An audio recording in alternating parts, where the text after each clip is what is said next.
But he got a boss too, and his boss name is Clive Davis. Clive run him. Diddy don't run himself. Because he's a trafficker. And he's using music and entertainment traffic. Now, is this just boys, girls, adults, kids? I mean, from what I've heard from sources that I would consider reliable, it really doesn't matter. Wow. I don't think sexuality is something that has anything to do with gender at this point. I honestly think he's just an extreme narcissist who loves power. He loves the ability to manipulate and control people. Why? Most likely because he was victimized by his mentor, who loved to control people. And his mentor was Andre Harrell. Tell us how who was mentored by Clive Davis. Hey, don't tell me that Andre Harrell got touched by Clive Davis too.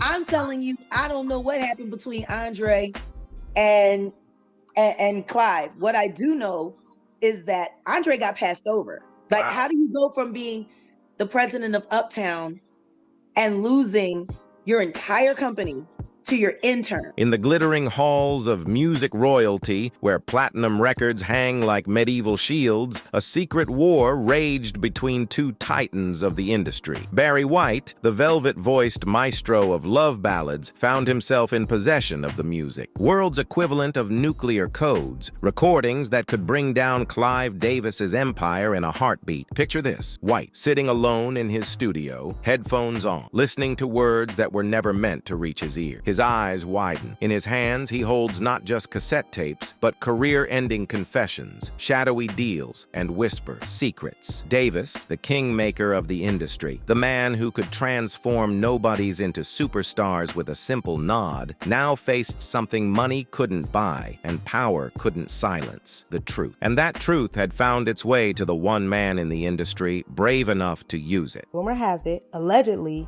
Diddy got on his knees for Clive Davis in 1994, and that's how Bad Boy Records came about. The stage was set for a showdown that would never make headlines, but would shape the undercurrents of music history for decades to come. The story of Barry. White begins not in recording studios, but on the unforgiving streets of South Central Los Angeles. Greed is a funny thing.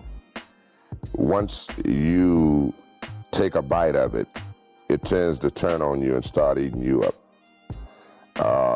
The industry was making enough money. The industry was growing fast enough.